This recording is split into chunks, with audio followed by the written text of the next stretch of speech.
Okay, I'm back. Bobby Shields here, Dog Bone Knives. You gotta forgive me.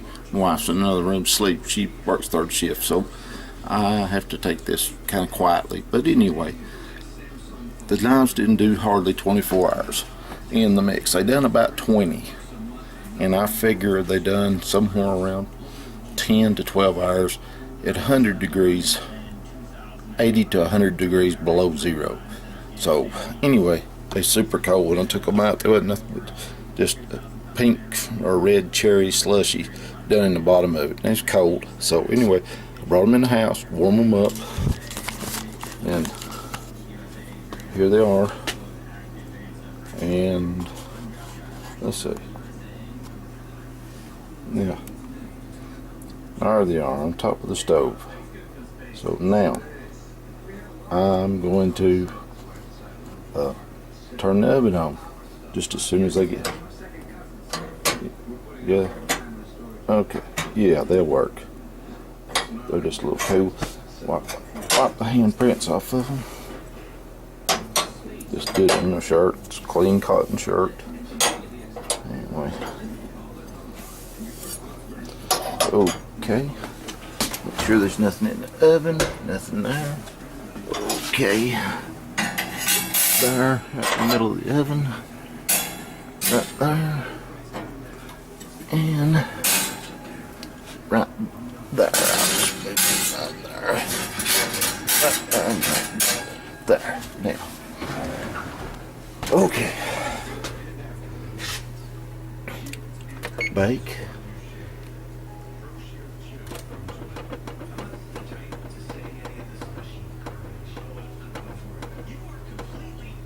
Okay, and on. There it is. Okay, when I get done, when I get back, get them out after 2 tempering cycles, I'll come back to you out in my building. All right. Okay, I'm back. I apologize for the having to be whispering. My wife fell asleep in recliner in there in the living room instead of going to bed. She just sat down and went to sleep. She works third shift. So anyway, so I'm back and I'm out here in the building. I've tempered the knives. Okay, this one is a little bit thinner knife. This is 1/8 steel right here. Still 1095, but it's 1/8. It kind of turned blue on it just a little bit. And a side note on this. This is the first one that I was waiting on. It's 1/8 thick, and with the Hamon, with all the fire paste on the back of it there, refractory cement, I mean, on the back of it there, it took a long time to warm through. And being an idiot, I turned it blade down in there just to get a little bit more on this to help move it on a little faster. Being stupid, but anyway, right there, I don't know if you can see it or not, but right there was a coal stuck to it, an ember stuck to it, and kind of burnt the edge right there just a little bit. Don't charcoal fire blade up, edge up. So anyway, I'm having to kind of, I'll work that out before I put an edge on it. It's not bad and everything. And where the fire paste ended, the blade is good and straight on all of them. The handle part right here on a couple of them it's kind of got just a little bit of a bow on it. I'll take the vise and a couple 3 bolts and just tighten down on it a little bit and kind of bring it back in here. Since it's been tempered and everything, it should not snap, hopefully. I mean, I won't break it or bend it worse or crack it or anything, straighten it. Anyway, I hope not. But anyway, it turned out a little nice. The edge got just a little on the blue side, but nothing that's worrisome, not to me anyway. I mean, if it did turn bright purple or something, yeah. But it's a nice, good straw color.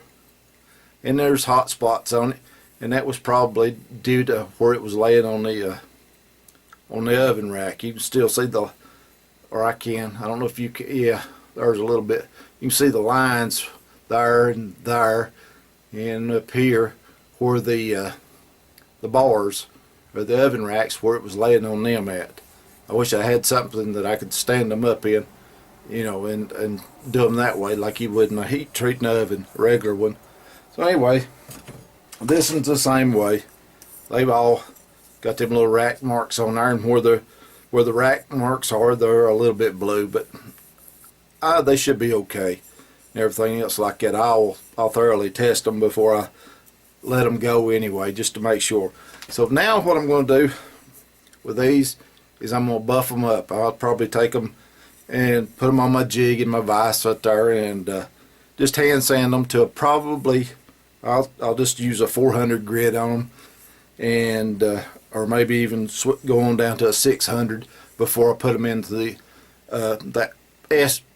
etchant over here, the ferric chloride.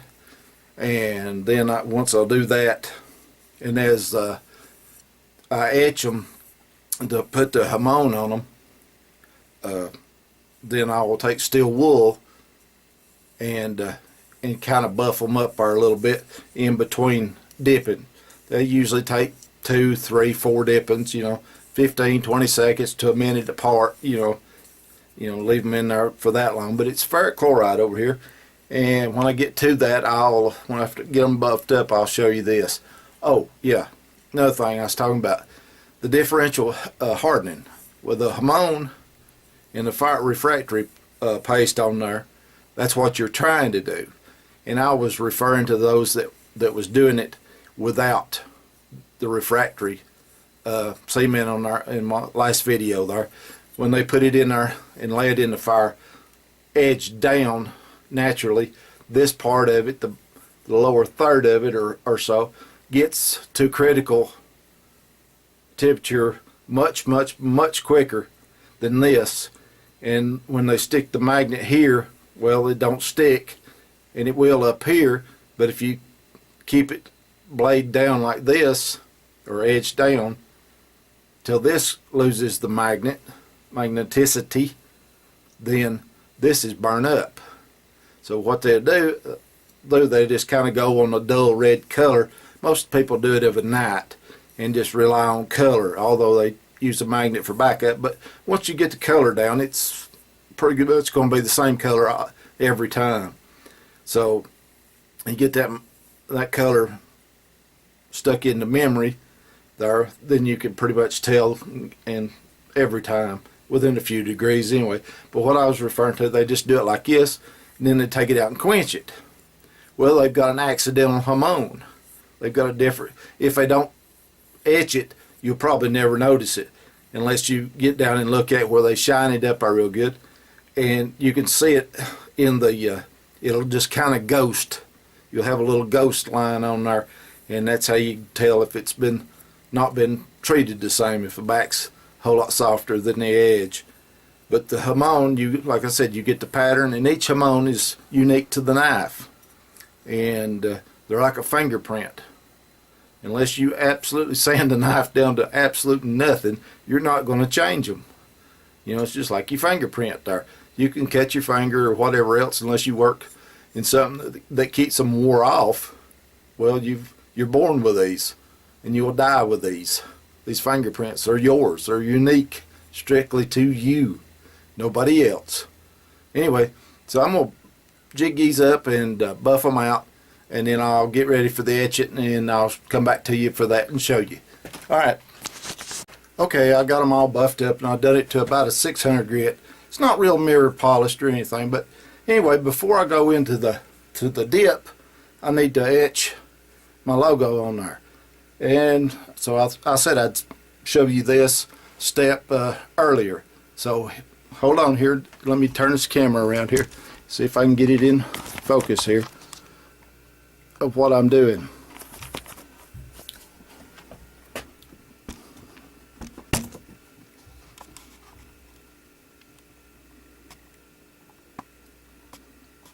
Okay, simply what this is excuse me, is fingernail polish. Alright, whatever I do. I just had it here just a second ago. Oh. Anyway, it's fingernail polish. Set it down. Right there it is. This is just fingernail polish there. Make sure it's not your wife's favorite color or whatever before you take it out of the bathroom there. Slip it out so she don't see it. Anyway, now simply just brush it on the blade. Then I'll tape off the area there that I'm going to etch. I scratch my initials on there with just anything that'll move that. It's not the best way in the world, but I'll get some stencils here one of these days. And then you take a 12-volt power source or a 9-volt battery or whatever like that. And this happens to be a jump box. Just a small little jump box I use in case my lawnmower or four-wheeler don't crank. And then you hook the positive lead, the red one, right here, to the blade. You take the negative one, right here, and you put a rag in it. Cotton rag, be just fine. You can do it with a Q-tip and a 9-volt battery. There's plenty of these videos on YouTube here about how to etch metal and everything. But anyway, here's my electrolyte solution, which, as you can tell, is been sitting around, been used a few times. It's just salt and water, and just plain old ordinary old table salt. Soak you up something like that right there, and the tape is to keep it from bleeding through, because it will eat anywhere the metal touches when you turn power on it. Okay, then you turn the power to on, and you set it down on it. You can hear it frying.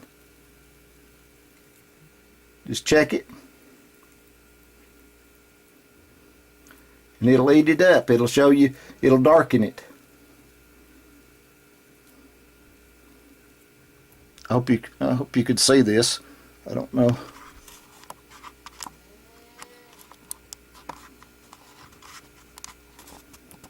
See how it's darkening it up there? And the longer you leave it on here, the deeper it'll get. And it's frying like bologna in a pan. And it's what it's doing when you put the positive side over here on this.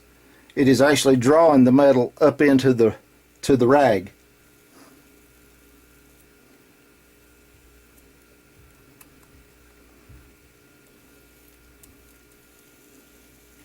Yeah.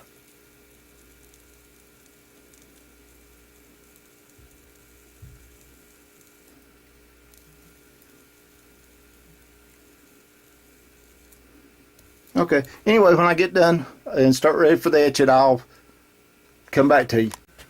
Okay, I'm back. I committed a cardinal sin. I didn't put my tape on first. I put on the fingernail polish, and a little bit of the etch it leaked out around the edges there where the tape went on that. I don't know if you can see it or not or whatever, but anyway, I did. So these is not going to be first quality knives per se. This is just going to be cosmetic damage on them. I was got in a hurry, being stupid, and not taking my set procedures like I do with my rifle shell reloading. But anyway, this one, even if it didn't go into ferric chloride, this one's going to have a little bit of a Hamon pattern on it already in there. I don't know if you can see it or not, but I can. There. Makes a little Hamon pattern and everything. So anyway, I'll get ready and show you what to do right here on this one just in a second. Okay, I'm back. This right here is my tube. It's a 3-inch piece of PVC with a pipe with a cap on one end and a clean out on the other. And I put my little poison thing on there because that's ferric chloride. I don't know if you can see down in there, but it's brown and it stinks. Okay, in the Dr. Pepper bottle is about baking soda. Baking soda water. That's a neutralizer to help neutralize it. And you can even neutralize it with this. Spray it off very clean. Just make sure the blade's clean when it goes in, oil free and everything. And I have this one already on a piece of a coat hanger. I'm going to drop it in there. I've done stirred this up once. Just drop it in there and let it set. Let it hang out for a few minutes. Let's see. Sometimes it don't take but just a few seconds. It starts colored.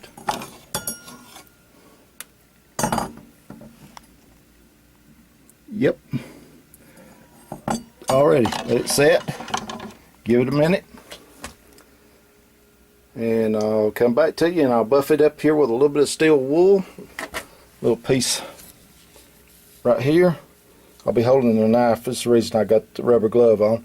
And then I'll just buff it up a little bit with this steel wool pad here. And stick it back in there and let it go for 2 or 3 times there. Then we'll see what it looks like. I'll be back to you in a little bit. Okay, I'm back. I put it through the ferric chloride. Now I've spritzed it down. I've used the baking soda water and that, and I've spritzed this down. I don't know if you could tell or not exactly how good that Hamon is, but it's nice. Okay, this one is the 1/8 thick. Alright, I've straightened the handle. It was just barely out of bump. Wrap it in leather, put it in the vise and just bump it with your hand a couple of times and it straightened right out because it was just barely bent. And well, you couldn't slip a playing card under it where it was bent, so that's how little it bent after all the cooling and everything. And here's the other one.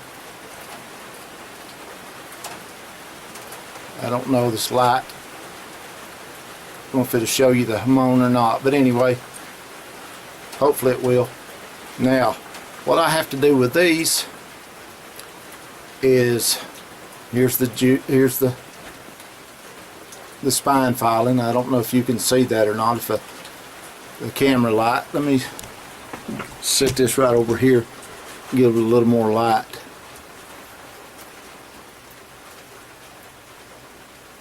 Like that right there. And then the Hamon.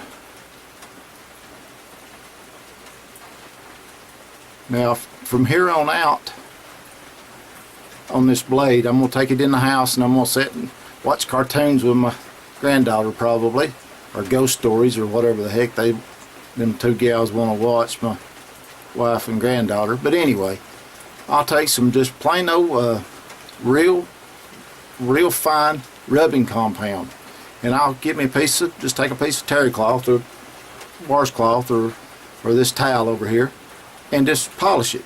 And I'll just sit and give it about 30 minutes on each side. Just sit there and just do nothing but polish it.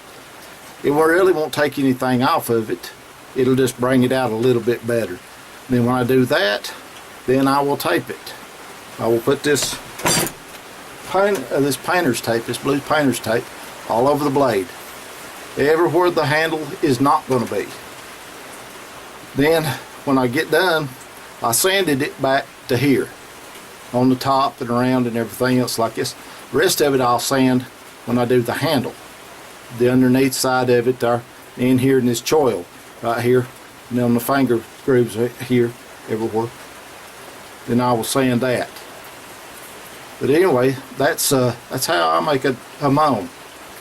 I mean, just dip it in the ferric chloride. You have to mix that. I think it's 1 or 2 ounces per quart of distilled water. You want distilled because that removes all the minerals and stuff out of it. And then just keep it stirred up and go. So anyway, I'm going to polish these up, and the next time I see you, it'll be time to hopefully put a handle on one of these things, and then it can be ready to be sharpened. Alright, thank you for watching, and if you like this video, hey, give me a thumbs up, give me a comment. I'll read them, and if you got a question, I'll answer it, or I'll try my best to anyway. Like I said, I'm no expert at this by a long shot. I'm learning every time I pick one of these up. but there's certain things that I do. I mean, you just got to find what works for you. Goofing up on this was my bad goof up for the day. I know better than that, but I done it anyway. Anyway, thanks for watching.